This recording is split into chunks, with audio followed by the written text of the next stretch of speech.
What's up? This is Mark Lopes from Metal Church of Ross the Boss Band. Let us pray. And you're listening to Aftershocks TV. And don't forget to keep it fucking metal. Yeah.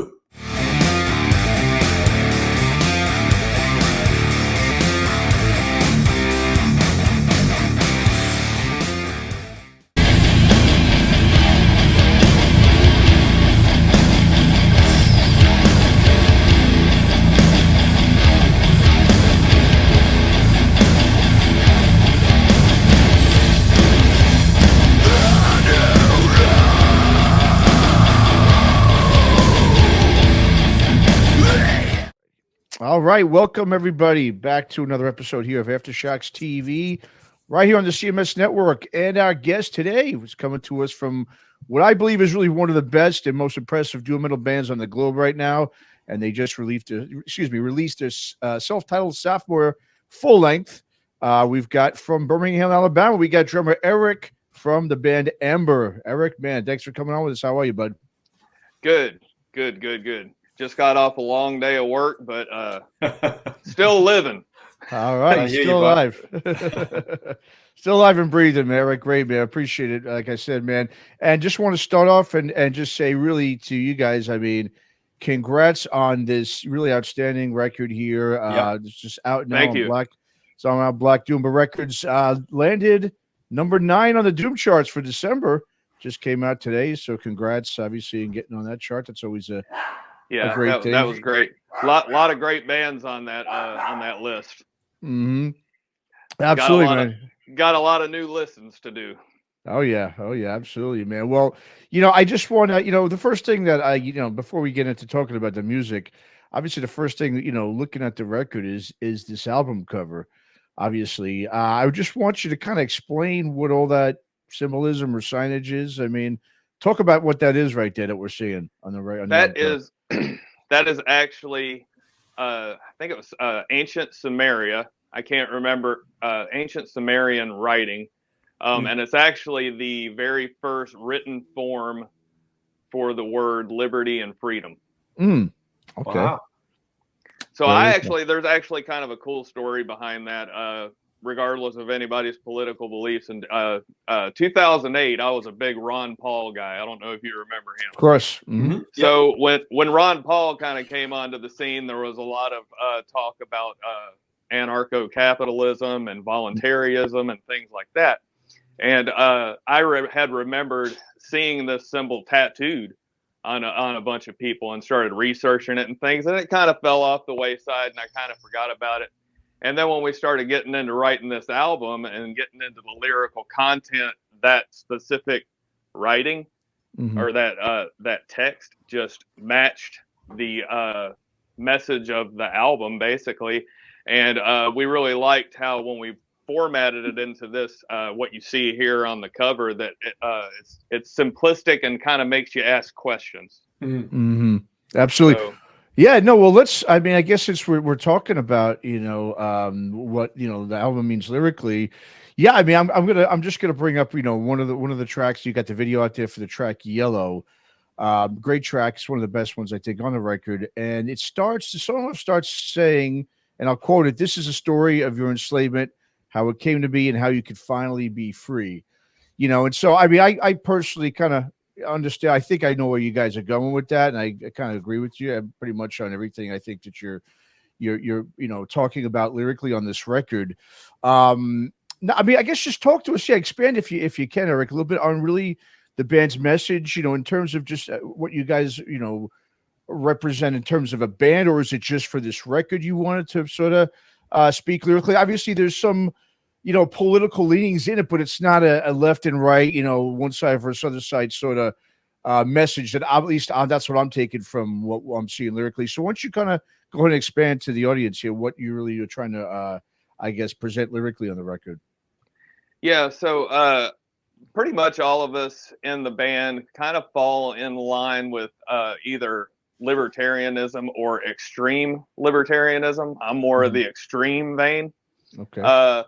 And the message of the album kind of revolves around that, because I feel, or not me, but we feel, that that, you got the left and right paradigm in the political realm and things like that. And everybody's fighting to force their beliefs on other people. And if you look into the basics of libertarianism, it's basically just leave me the fuck alone and I'll leave you alone. Let me follow my freedom and what my path is. And I don't have to believe like you. You don't have to believe like me, but we can have commonality in the Constitution, the basic tenets of, like I said, libertarianism, which is the right to self-ownership and the non-aggression principle. Have you heard that?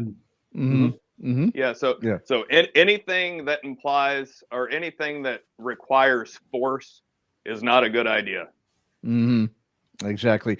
Yeah. And I mean, another, I know another track that, we'll get into talking to a little bit about is End Cycle. Great track. Another great track I love on the record.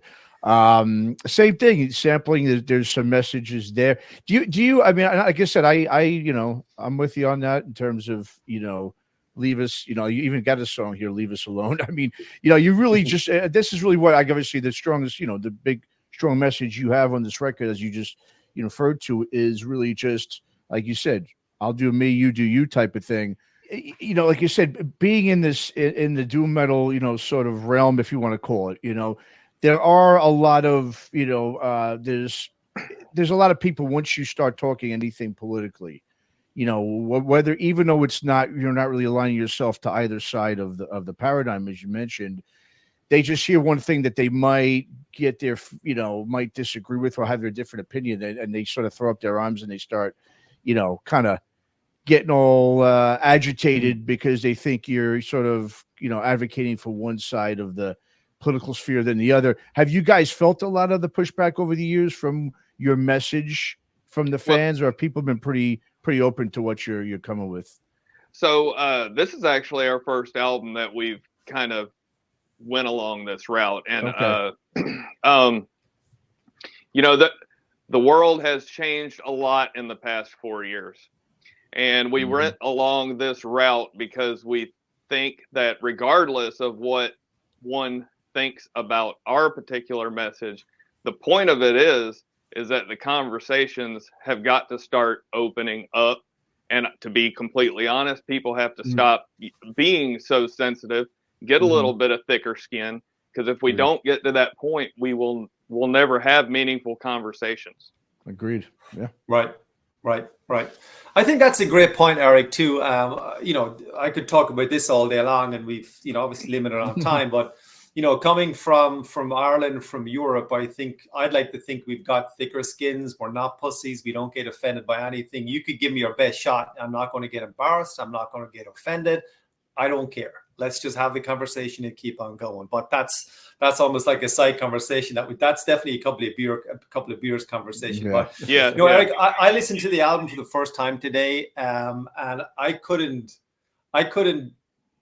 get over the heaviness and the heft of it. It was just, goddamn, I'm driving, sitting at the traffic lights going, fuck, that's heavy. I think it's like the second song in, there's this big chunky riff. And I go, wait, I got to go back on this.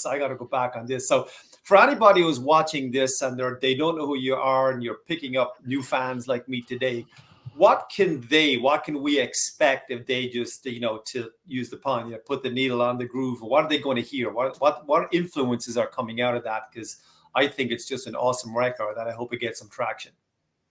Well, to be honest, we all have different influences. And I know a lot of bands say that. Some of us don't even listen to doom metal. Some of us, that's all we listen to. Some of us are quite eclectic, I guess, in our musical choices. As you can tell, the last track, I don't know if you knew this or not, but the last track, Corrupt, is actually a Depeche Mode cover. Yes. So that was my choice. Choice. But I would say you can expect for new people coming into this album, they can expect something heavy. They can expect dynamic vocals. I think Crystal's vocals are just awesome. And layered with the I'm trying to think of how to explain gritty vocals, screaming vocals, however you want to say that. That's layered in. But really, when we wrote the album, even though it doesn't sound like it, there's a lot of I would say influence from Pink Floyd, because the album, conceptually, I guess you would say, right? Because the album is actually meant to be listened front to back. Sure. That's it. It wasn't originally. It wasn't planned to even be tracked. It was just going to be one long thing. Mm-hmm. You know, but if you listen to it back to back, you can see how it kind of flows. Mm-hmm. Excuse me, and the samples flow together and everything like that. So I think it's a very cohesive effort in that regard. And I think that if a new fan comes in, that's what I would suggest to them, is listen to it front to back. Don't skip around, so you can just digest the whole thing at one time and then start going track to track to track. This is the story of your enslavement, how it came to be, and how you can finally be free.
Yeah, fair point. And I think, like you mentioned, this is obviously your first full length, but you know, there's a number of EPs out there going back since. No, actually, sorry, this is our second full length.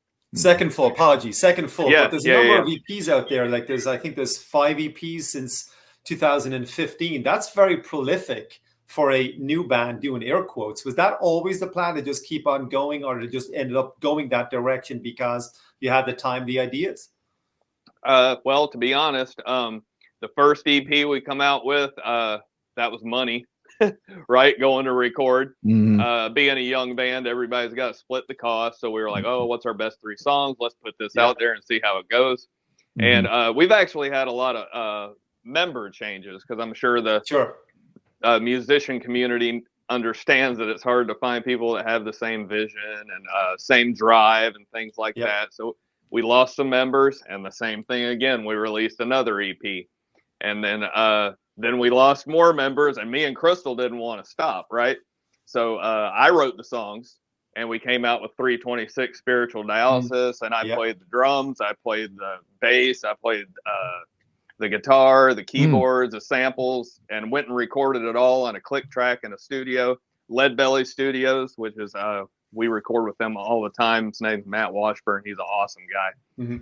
So we recorded that. That was the next EP. And then Mark came along, and we wrote the album 1823. And that was on New Heavy Sounds Records. Sorry about that. And we wanted to kind of keep it rolling, right? Like, keep people interested. And we were like, well, what can we do? And so the next EP, we were like, well, let's do grunge covers. Yeah. But the singers have to be, or somebody in the band actually had to be passed away. That was the rule. That was the rule that we picked. Okay. And then we have 4 members, and each member could pick any song that they wanted from that era, and nobody else could argue. Oh, I don't want to do that one. You know? But, so we just picked them, went really well. We got a lot of good feedback on the Idolatry. And then kind of paused for a while, and then we wrote our next album. Oh, there's also not an EP, but a single. Have you heard? We did a cover of "Bury Me in Smoke." Yes. No, I have not heard of it. You got to write that down. Yeah. You got with a band out of Atlanta named Dayglow Morning, who we're good friends with, and they're also on Black Doomba Records. That was a lot of fun. Of fun. Yeah, unfortunately, with the grunge, like you said, if you had to have a band member die. Unfortunately, that's pretty much most of those big bands, grunge bands, has had a band member died over the years, unfortunately. But yeah, you guys get a great job. But now, you know, one of the things I wanted to really talk about that I really love about the record, really with the vocals, you know, is having the, like you said, I mean, Crystal's, you know, vocals are great. I mean, having those on top of the harsh vocals, you know, I don't know if it was the production, the mixing, it's just so, it blends perfectly because you could hear both over. I mean, a lot of times, you know, when you're mixing those two together, it can kind of get a little muddled. They can kind of get one over the other, but you could hear both equally the same when it's done. And I just thought it was, you know, it's perfect. You know, the way that was recorded on this record. I mean, how difficult was it really to get that sort of right blend or mix when, you know, doing either the mixing and the recording? Because that's one of the, I think, the highlights of this record is just how well the two balance and blend together. It's very rare that you see that blend mix that well together. I appreciate that comment. It really wasn't that hard. You know, I'm from Atlanta. I was a front man in a lot of death metal bands, and I can't think of the genre right now. You know, the Red Chord. Sure, yeah. What genre is that? Yeah, it's hard to really explain. There's so many, right? Some just extreme metal, I guess. But yeah. I used to front bands like that out of Atlanta, and so I have a real long history of screaming and stuff like that, right? And Crystal doesn't, and me and her worked together to get her on board with that, and she did it a little bit on 1823, the first full length. But one of the feedback that we got from 1823 is we need more of the screaming, more screaming. So obviously we take feedback, and then in the new record we took that feedback and listened to people's opinions and incorporated that. And Crystal and I just worked on it together, and for some reason, it's hard to explain. Like, it just naturally meshes like that. And in the studio, there wasn't a whole lot of, turn the dial here and turn the dial here and that to get that perfect mix. It just worked. Yeah. No, So, it's great. Yeah. Yeah. No, I was going to say, speaking of feedback, I was, on your guys' social media today, and I saw probably one of the most ridiculous reviews I've ever seen. And I'm not going to give, the publication or the person any press here, but it was, I think, just so wrong on all fronts. To me, it was just a lazy journalism, someone who doesn't understand the music of the genre that you guys play. And I know, I'm sure it was you. So, you had a very good attitude towards it, where you say, well, every any press is good press, and we take feedback and sort of, use it. But, to me, that wasn't really constructive criticism. That was sort of like a hit piece, in my opinion. But, I know that, this is obviously what I'm getting at is, this type of music, a lot of bands who really play this style of music and this style of metal that do it. This kind of sound can get sort of monotonous and stale because of the slow tempo of it, just the nature of it. And, sometimes it could be just even myself. I mean, if in order to really stay engaged and really stay interested in this style, you have to have, I think, a lot of pieces to it, which is something you guys have. I mean, obviously with the vocals, different, like I said, the contrasting vocals is great. And then also the sampling really keeps things fresh and keeps the listener engaged. And it just doesn't, this, like a lot of these kind of, this style of music, a lot of bands and albums that you hear of it, it could be kind of boring. It could get kind of like, okay, I'm just turning this off. It's just boring me. Not at all with you guys. I mean, you guys really do such a great job of keeping the listeners, the music fresh and not getting stale, and not just riding on a slow, really doomy, part. It's almost like, okay, enough, here we go, boom, and you kick into something else. It really is good. I mean, how conscious do you have to be when you guys are really writing the music, or just putting these songs together, recording them, or what have you, mix them? How conscious have you guys had to be in order to really keep it sort of fresh, so that it doesn't become stale, that it really keeps the listener engaged without, kind of getting ready to fast forward that song into the next one? Because, like you said, you did a phenomenal job on really doing that on this record, in my opinion. Oh, thank you. That's very much appreciated. Great feedback. I'll say that, like when I'm working on the computer, I do all our videos and things like that. When I'm editing, I'll sit there and listen to like Bong Ripper or something, right? And I can zone out to it, but I can't drive down the street and just jam Bong Ripper. And I'm not ripping on Bong Ripper. They're one of my favorite bands, but when we get to the writing phase and we're shooting ideas back and forth, and then we actually get in the jam space and we start writing, we're playing it, and they're like, all right, we're bored with this, go to something else. Okay. What's a bridge, or what could the chorus be, or what could the middle part be? And we really challenged ourselves on this last album to try and keep the songs a little shorter. Okay. Because I know in a lot of doom metal, a lot of metal in general, you can get into the 6, 8, 9 minute mark, and by that time, your average listener is bored. Yep, exactly. Right. Mm-hmm. So we tried to challenge ourselves to keep the song shorter, more interesting, and it just kind of came naturally. It seemed like when we were trying to write longer songs for the sake of writing longer songs. We just get bored with it. Mm-hmm. I think that's a great point by Matt too, because I mean, my earliest, I guess, outside of the Sabbath, obviously there's some doomy stuff going in from the 70s, particularly maybe Volume 4 and Master Reality, that kind of hit that period. But my earliest kind of doom, I guess, was Candlemass. Back in '86, I think it was.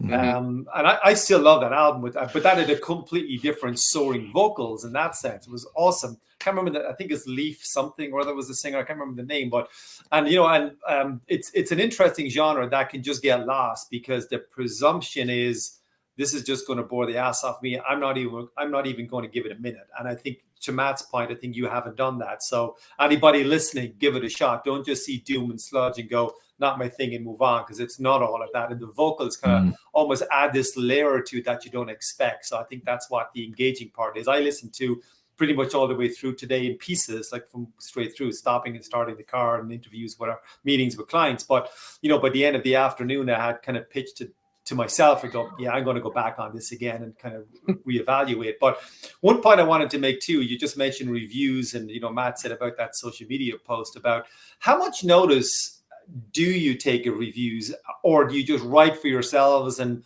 you know, you'd often hear bands saying, like, we got to write for us. If you don't like it, you don't like it, move on, whatever. Don't buy the album, don't come to the concert. But how much, the four of you together, I get the entire band, how much emphasis do you place on reviews, and then take that back as a discussion point back together to all of you?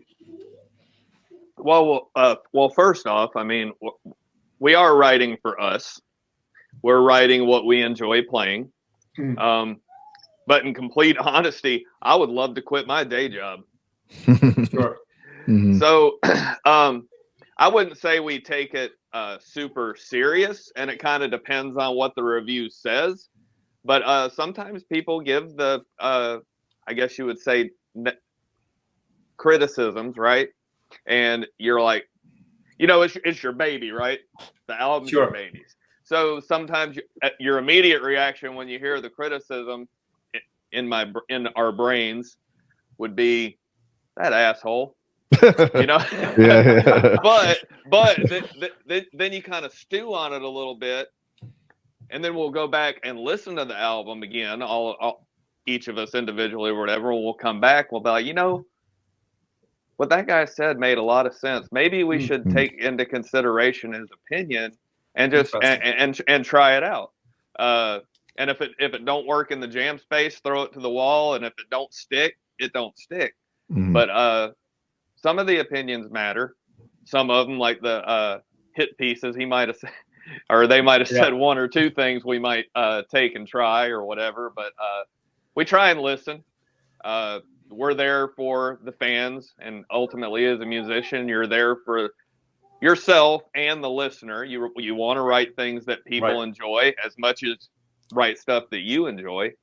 So I would say, you know, we probably take 25% serious. Okay. And like I said, sometimes you'll go downstairs and you'll take one of those opinions and play it, and you're like, I kind of like the way this guy was thinking. Maybe we should continue with that. Yeah. But I think I looked at some of the reviews today from, you know, different publications and websites and whatnot, and the best one I saw, and I have it right there, and it said 10 fresh cuts of doomy darkness, and I said, okay, that's awesome. That was just but most of the reviews have been really positive. I mean, you saw them, I'm guessing, and and it's not, I wasn't looking for negative. I just wanted to see what other publications and websites were saying, and I genuinely saw positivity on maybe the 6 or 7 I looked at today. So that must be reassuring from the positive side, not looking for the hit pieces. Yeah, that makes sense. And one of the opinions that we had on our last album was the production could have been better. I didn't hear it, right? But that's something that was said.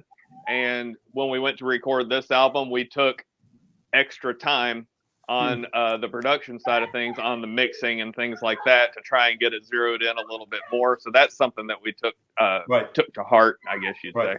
Yeah, production is awesome. It's really, really good. Absolutely. Yeah. Thank you. I also think this one, it does sound very, very good.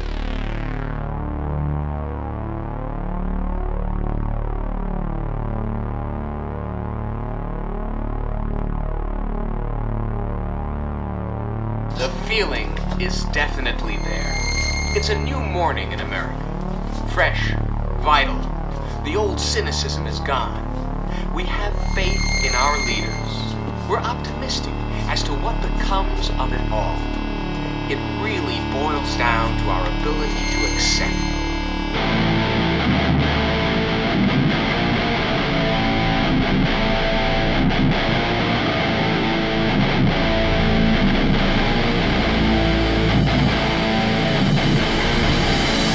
We feel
sing.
Now, Eric, you guys are based out of Alabama, and Zach and the team over at Middle Devastation really have just been doing such a great job over the years getting the word out about bands that are within that region, Mississippi, Alabama, Tennessee, that part of the South. And but you guys now have been around, I know, for like God, almost a decade now, right? Correct, about 10 years. I mean, how and what's amazing is, like I said, I just recently, found out about you guys. I mean, how difficult has it been really to get the exposure that a band like Ember really deserves, considering that you're not really like that close to a lot of the major cities? Like you said, I know you're from Atlanta, and obviously that's a major hub, but being around that, that area, like I said, it can be kind of difficult for a lot of times for people to know that there's these great, bands like Ember that exist in that part of the country. Have you found it to been like I wouldn't say a roadblock, but an obstacle, I should say, for you guys to really to get your music out? Like I said, now finally everyone is hearing it. Like I said, across the globe, Doom charts, obviously, you make that, everyone's knowing about you. I mean, has it been difficult, getting that exposure, being from, that part of the country? Yes, it has been. Mm-hmm. But when me and Crystal actually started Ember, we were in Iowa, and that was wow. way worse. we hey man, we had to drive 2 hours to 3 hours just to jam with other musicians when we were up there. Yeah. Man. So I would say yes, it's been difficult. I know every band has these issues. Sometimes it's hard getting shows. It's hard getting on national act shows. Also now being a musician, you're not just a musician anymore. Mm-hmm. You're a marketer. You're that's true. you know, good point. you got to understand algorithms. You got to understand Facebook. You got to understand TikTok. You got to understand Instagram, how all those algorithms work and how they're going to reach the up and coming generation and the generations that are already here. So that's one of our weaknesses, I guess you'd say, as far as getting known, is understanding social media and things like that. But yeah, it has been difficult, but it seems like we're getting more and more support slowly. One of the things I've always said since we've started this band is most bands' success comes from longevity.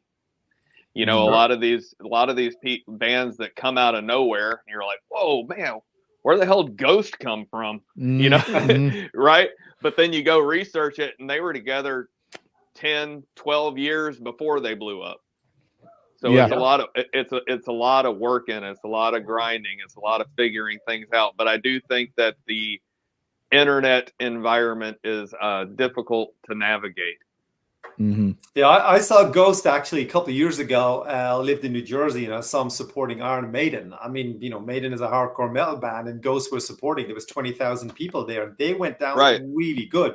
So they did it. They were in the van and driving around and whatever it was. I know they're Tobias and the Unknowns and all that kind of thing. I get the story behind it, but they've got incredible traction, and they're a big name right now. So I got one more question just before go back to Matt for wrap. But 2024 is here. You have recorded the album. It's a great album. I urge everybody to check it out. The interview cycle, you're doing interviews where and when you get them and where you can fit them in, and the reviews are good. What does 24 look like for the band? Like, what's in terms of festivals, activity? Is there more music on the way, another EP, or you tell me what's that going to look like for everybody?